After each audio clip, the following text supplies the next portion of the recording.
नमस्ते। पिछले लेक्चर में हमने सेक्टर्स ऑफ इकोनॉमी पर चर्चा करी, जिसके अंतर्गत हमने देखा कि आर्थिक क्रिया के जो वर्ग है उसे 5 भागों में बांटा जाता है। जो अर्थव्यवस्था की कार्यक्षेत्र है उसे 5 भागों में विभक्त किया जा सकता है। इसमें सबसे पहला प्राथमिक क्रियाएं, सेकंड द्वितीयक क्रियाएं, थर्ड तृतीयक क्रियाएं, फोर्थ चतुर्थक क्रियाएं और फिफ्थ है पंचमक क्रियाएं। आज हम इसी टॉपिक को आगे बढ़ाते हुए प्राथमिक क्रियाओं पर बात करेंगे। जैसा कि हमने पिछले लेक्चर में देखा कि प्राथमिक क्रियाएं किसे कहते हैं। मानव की वे आर्थिक क्रियाएं जो कि प्रत्यक्ष रूप से प्रकृति पर निर्भर हो, जो भी प्रकृति से प्राप्त हो रहा है उसे सीधा का सीधा ग्रहण किया जा रहा है, तो वह आर्थिक क्रिया क्या कहलाती है? प्राथमिक क्रिया। एक बार पुनः देखें, मानव की वे आर्थिक क्रियाएं जो कि प्रत्यक्ष रूप से प्राकृतिक संसाधनों पर निर्भर होती है, अर्थात जिसके द्वारा मनुष्य प्रकृति से प्राप्त संसाधनों का सीधा उपयोग कर रहा है, सीधा का सीधा ग्रहण कर रहा है, वे आर्थिक क्रियाएं कहलाती है प्राथमिक क्रियाएं। मानव की प्रारंभिक जो गतिविधियां थी वह प्राथमिक क्रियाकलापों के रूप में ही विकसित हुई। प्रारंभ में मानव की जो आवश्यकताएं थी वह सीमित आवश्यकताएं थी, मतलब कि मनुष्य की उस समय आवश्यकता क्या थी? वह थी भोजन की तलाश। तो प्रारंभ में मानव की आवश्यकताएं सीमित थी। इन सीमित आवश्यकताओं की पूर्ति के लिए मानव को विभिन्न स्थानों पर घूम करके उनको पूरा करना पड़ता था। तो मानव अपनी इन आवश्यकताओं की पूर्ति करता था, भोजन का संग्रहण करता था, जो भी वनों से प्राप्त हो रहा है उसे इकट्ठा करता था तथा वन्य जीवों का शिकार करता था। फिर जैसे जैसे जनसंख्या में वृद्धि होती गई, मनुष्य को एक लंबे और सुरक्षित जीवन की कमी महसूस होने लगी और इस तरह से सुरक्षित जीवन के लिए मनुष्य ने एक खाद्य उत्पादन की आवश्यकता का अनुभव किया तथा स्थायी होकर के कृषि का कार्य प्रारंभ किया। हम प्रमुख प्राथमिक क्रियाएं देखें कौन कौन सी है। इसमें है भोजन एकत्रीकरण या भोजन संग्रहण, सेकंड है आखेट, नेक्स्ट है लकड़ी काटना, पशुचारण, मछली पकड़ना तथा प्राचीन निर्वाहक कृषि, आदिम तरीके से कृषि कार्य करना। सबसे पहले हम बात करेंगे भोजन एकत्रीकरण की या भोजन संग्रहण की। भोजन एकत्रीकरण का जो व्यवसाय है यह मुख्य रूप से निर्जन वनीय क्षेत्रों में पाया जाता है। इन निर्जन वनीय क्षेत्रों में जो जनजातियां निवास करती है, आदिम जनजातियां, उनके द्वारा भोजन एकत्रीकरण का कार्य किया जाता है। भोजन एकत्रीकरण का कार्य जो है वह कठोर जलवायु वाली दशाओं में किया जाता है। मतलब जहाँ पर बहुत ज़्यादा या तो सर्दी पड़ती है, बहुत ज़्यादा ठंडा इलाका है या फिर बहुत ज़्यादा ही गर्म इलाका है, या तो वहाँ का तापमान बहुत ही कम है या तापमान बहुत ही उच्च है। तो इस तरह से जिस क्षेत्र में कठोर जलवायु वाली दशाएं होती है वहाँ पर भोजन एकत्रीकरण का कार्य किया जाता है। भोजन एकत्रीकरण का जो कार्य है इसमें बहुत कम पूंजी की आवश्यकता होती है तथा जो तकनीकी ज्ञान होता है वह भी निम्न स्तर का तकनीकी ज्ञान इसमें आवश्यक होता है। तो इस कार्य के लिए बहुत कम पूंजी और निम्न स्तरीय तकनीकी ज्ञान की आवश्यकता होती है। भोजन एकत्रीकरण में भोजन अधिशेष भी नहीं रहता है, मतलब कि भोजन आगे के लिए भी बचा करके नहीं रखा जाता है, उसका उसी समय उपभोग हो जाता है तथा इसमें प्रति व्यक्ति उत्पादकता भी कम रहती है। अब हम इसके क्षेत्र देखें तो भोजन संग्रहण विश्व के 2 भागों में किया जाता है। पहला है इसमें उच्च अक्षांश के क्षेत्र। उच्च अक्षांश के क्षेत्र मतलब कि वे क्षेत्र जो कि भूमध्य रेखा से दूर है, ध्रुवों के पास है, वह कहलाते हैं उच्च अक्षांश वाले क्षेत्र जो कि ध्रुवों के पास में है। इसमें आते हैं उत्तरी कनाडा तथा उत्तरी यूरेशिया, यूरोप और एशिया का उत्तरी क्षेत्र। तो फर्स्ट हो गया उच्च अक्षांश के क्षेत्र। नेक्स्ट है निम्न अक्षांश के क्षेत्र, निम्न अक्षांश के क्षेत्र मतलब कि भूमध्य रेखा के आसपास वाले क्षेत्र, वो कहलाते हैं निम्न अक्षांश वाले क्षेत्र। इसके अंतर्गत आता है अमेजन बेसिन, उष्णकटिबंधीय अफ्रीका वाला क्षेत्र, ऑस्ट्रेलिया तथा दक्षिणी पूर्वी एशिया के आंतरिक क्षेत्र। वापस से एक बार पुनः हम देखें, निम्न अक्षांश के क्षेत्र में आता है अमेजन बेसिन, उष्णकटिबंधीय अफ्रीका का क्षेत्र, ऑस्ट्रेलिया तथा दक्षिणी पूर्वी एशिया के आंतरिक क्षेत्र। तो भोजन संग्रहण विश्व के इन दो भागों में किया जाता है। पहला है उच्च अक्षांश वाले क्षेत्र जिसमें कि उत्तरी कनाडा तथा उत्तरी यूरेशिया आते हैं। सेकंड है निम्न अक्षांश के क्षेत्र जिसमें अमेजन बेसिन, उष्णकटिबंधीय अफ्रीका, ऑस्ट्रेलिया तथा दक्षिणी पूर्वी एशिया के आंतरिक प्रदेश आते हैं। दक्षिणी अफ्रीका का जो कालाहारी मरुस्थल है उसमें निवास करने वाली बुशमैन जनजाति के लोगों की जो अर्थव्यवस्था है वह भोजन एकत्रीकरण के व्यवसाय पर ही निर्भर है। दक्षिणी अफ्रीका का जो कालाहारी मरुस्थल है, यहाँ पर स्थिति है कालाहारी मरुस्थल की। तो यहाँ पर जो जनजाति निवास करती है उसका नाम है बुशमैन जनजाति। बुशमैन जनजाति के लोगों की अर्थव्यवस्था भोजन एकत्रीकरण करने के व्यवसाय पर ही निर्भर है। नेक्स्ट है आखेट या शिकार करना। आखेट का कार्य भी विश्व के उन भागों में किया जाता है जहां पर जलवायु दशाएं जो है वह कठोर है, जहां पर कृषि कार्य संभव नहीं है क्योंकि कृषि कार्य हेतु उपयुक्त सुविधाएं नहीं हैं, जिस वजह से वहां पर कृषि कार्य नहीं हो सकता है। तो उन क्षेत्रों में जो लोग निवास करते हैं वह अपना भरण पोषण, अपना जीवन निर्वाह जानवरों के शिकार से ही करते हैं। जैसे कि एस्किमो जो लोग हैं उनका निवास स्थान है ध्रुवीय प्रदेश, उनका निवास क्षेत्र है ध्रुवीय क्षेत्र। जो ध्रुवीय क्षेत्र है वह अधिकांशतः बर्फ से ढके रहते हैं। तो यहाँ पर एस्किमो लोगों के पास कृषि के लिए उपयुक्त सुविधाएं उपलब्ध नहीं हो पाती है, तो इनके पास एकमात्र जो व्यवसाय रहता है वो होता है शिकार करना। नेक्स्ट है लकड़ी काटना। उष्णकटिबंधीय और शीतोष्णकटिबंधीय वन क्षेत्रों में जहां पर वनों की प्रधानता है वहां पर निवास करने वाले लोगों का मुख्य व्यवसाय है लकड़ी काटना। अधिकतर जो भूमध्य रेखीय वनी क्षेत्र है या उष्णकटिबंधीय वनी क्षेत्र है वहां की जो लकड़ियां हैं वह कठोर पाई जाती है।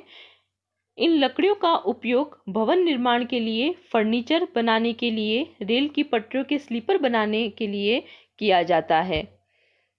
लकड़ी का व्यवसाय जो है, लकड़ी काटने का व्यवसाय, वह उष्णकटिबंधीय क्षेत्रों में तो जीवन निर्वाह के लिए होता है और शीतोष्णकटिबंधीय क्षेत्र में यह व्यापारिक उद्देश्य के लिए किया जाता है। तो उष्णकटिबंधीय क्षेत्र में जो कि जीवन निर्वाह के लिए वहां पर व्यवसाय हो रहा है, ये कार्य किया जाता है उष्णकटिबंधीय क्षेत्रों में निवास करने वाली आदिम जातियों के द्वारा। और जो शीतोष्णकटिबंधीय क्षेत्र है जहां पर लकड़ी काटने का कार्य होता है वहां पर मुख्य जो उद्देश्य है लकड़ी काटने का वो है व्यापारिक उद्देश्य। व्यापारिक दृष्टिकोण की वजह से यहाँ पर लकड़ी काटने का कार्य किया जाता है। अब क्योंकि व्यापारिक दृष्टिकोण के कारण यह कार्य होता है शीतोष्णकटिबंधीय क्षेत्रों में, इसलिए लकड़ी काटने के लिए यहाँ पर उच्च तकनीकी का उपयोग होता है तथा लकड़ी काटने का कार्य जो है वह नवीन मशीनों के द्वारा किया जाता है। नेक्स्ट है पशुचारण। प्रारंभिक अवस्था में मानव जो है वह शिकार करता था अपने भोजन की प्राप्ति के लिए, या फिर वनों से जो भी कंदमूल, फल फूल जो भी प्राप्त हो रहा है उसे संग्रहण करता था, उसका संग्रहण करता था। लेकिन जब मनुष्य ने यह महसूस किया कि आखेट से ही, शिकार से ही जीवन का भरण पोषण नहीं किया जा सकता, तब मनुष्य ने पशुपालन के बारे में सोचा तथा जीव जंतुओं को पालतू बनाने लगा। वर्तमान में शीतोष्ण तथा उष्ण कटिबंध के जो घास क्षेत्र है वहाँ पर पशुपालन का कार्य किया जाता है। यहाँ पर चलवासी पशुचारण होता है। अब चलवासी पशुचारण कहाँ होगा? विश्व के उन भागों में जहाँ पर अर्ध शुष्क जलवायु पाई जाती है, वहाँ पर चलवासी पशुचारण किया जाता है। चलवासी पशुचारण के अंतर्गत जो आदिम जाति के लोग हैं वह अपने पालतू जानवरों का एक समूह रखते हैं। ये लोग चारागाहों की तलाश में, जहाँ पर चारे की उपलब्धता हो उस जगह पर जाते हैं। यह चारागाहों की तलाश में एक स्थान से दूसरे स्थान की ओर हमेशा गतिशील रहते हैं।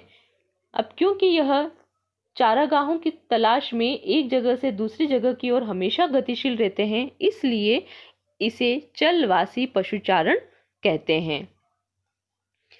ये लोग स्थायी निवास नहीं बनाते हैं। इन लोगों का जो निवास स्थान है वह स्थायी नहीं होता है। क्यों स्थायी नहीं होता है?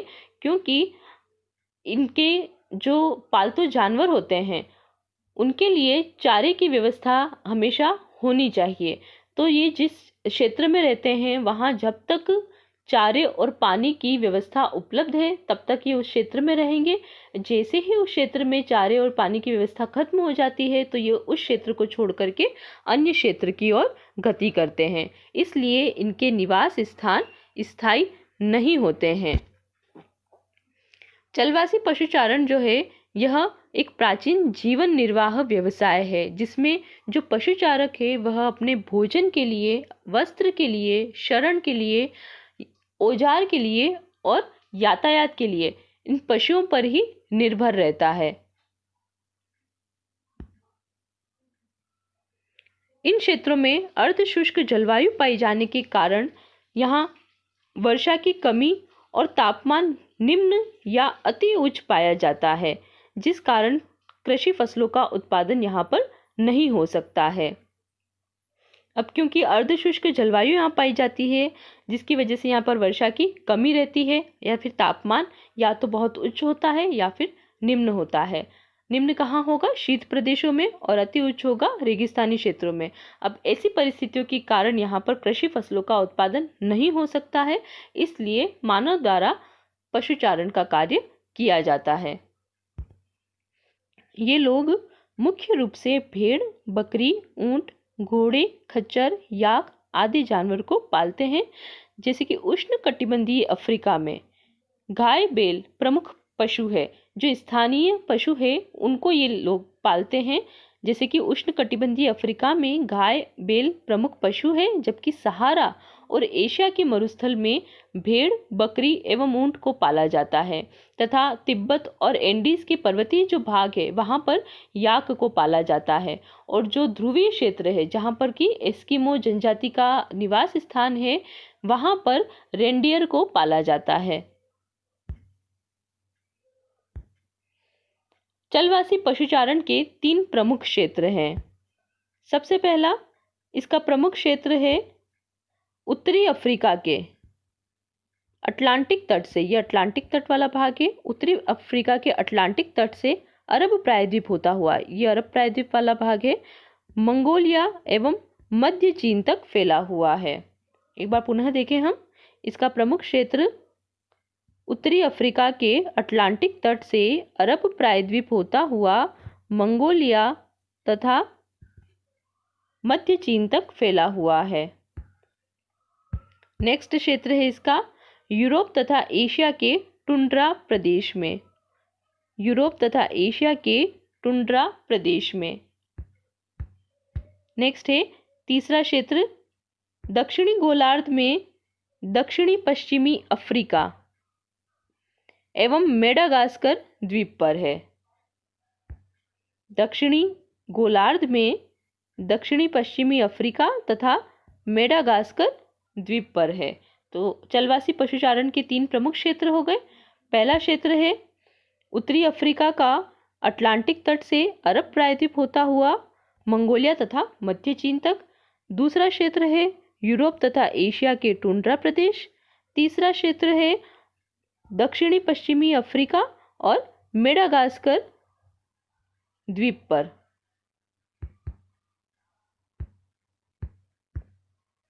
नेक्स्ट है मछली पकड़ना। वर्तमान में कई क्षेत्रों में मछली पकड़ने का कार्य किया जाता है। कुछ क्षेत्रों में जैसे कि ध्रुवों के पास जो क्षेत्र है वहां पर और उष्णकटिबंधीय क्षेत्रों में आदिम तरीके से मछली पकड़ने का कार्य किया जाता है, जैसे कि वहां पर भाला फेंक करके मछली पकड़ने का कार्य किया जाता है, तथा जो विकसित क्षेत्र हैं वहां पर जाल डाल करके मछली पकड़ने का कार्य किया जाता है। इसके एग्जाम्पल हम देखें, कांगो बेसिन जो कि अफ्रीका में है। कांगो बेसिन में जो जनजाति निवास करती है उसका नाम है पिग्मी। कांगो बेसिन के पिग्मी और ध्रुवीय प्रदेश के एस्किमो लोग जो हैं वह भाला फेंक करके मछलियां पकड़ते हैं। एस्किमो लोगों का एक प्रमुख हथियार होता है हार्पून। हार्पून इनका प्रमुख हथियार है, यह एक तरह का भाला ही है। तो कांगो बेसिन के पिग्मी और ध्रुवीय प्रदेश के एस्किमो लोग भाला फेंक करके मछलियां पकड़ते हैं, जबकि जो विकसित देश है जैसे कि ब्रिटेन, नॉर्वे, जर्मनी, इन देशों में मछलियां जाल डाल करके पकड़ी जाती है। नेक्स्ट है प्राचीन निर्वाहक कृषि, आदिम तरीके से कृषि कार्य करना। उष्णकटिबंधीय जो आर्द्र क्षेत्र है वहां पर निम्न भूमि और पर्वतीय भागों में आज भी आदिम तरीके से परंपरागत ढंग से कृषि कार्य किया जाता है, मतलब प्राचीन औजारों की सहायता से कृषि कार्य किया जाता है। इन क्षेत्रों में सघन वन जो क्षेत्र है वहां के वनों को काट करके खेत तैयार किए जाते हैं। इस प्रकार की जो कृषि है वह स्थायी नहीं होती है बल्कि परिवर्तनशील होती है, मतलब जब तक उत्पादकता बनी हुई है भूमि में तब तक वहां पर कृषि कार्य किया जाता है। जैसे ही वह भूमि अनुपजाऊ हो जाती है उस क्षेत्र को छोड़ करके अन्य क्षेत्र में कृषि कार्य किया जाता है। इस प्रकार की जो कृषि है इसका मुख्य उद्देश्य है कृषकों के जीवन निर्वाह, कृषकों का जीवन निर्वाह। इस प्रकार की कृषि का मुख्य उद्देश्य कृषकों के जीवन निर्वाह का ही होता है। मतलब जीवन निर्वाह का अर्थ होता है केवल उतना ही उत्पादन करना जिससे कि स्वयं का और स्वयं के परिवार का भरण पोषण हो सके, उसे कहते हैं जीवन निर्वाह। तो प्राचीन निर्वाहक जो कृषि है इसका मुख्य उद्देश्य केवल कृषकों के जीवन निर्वाह तक ही है। इस कृषि में प्राचीन पद्धतियों से, प्राचीन तरीके के औजारों से कृषि कार्य किया जाता है, इसलिए इस कृषि को कुदाली वाली कृषि भी कहा जाता है। नेक्स्ट है खनिज उत्खनन। खनिज मृदा में मिश्रित रूप में पाए जाते हैं।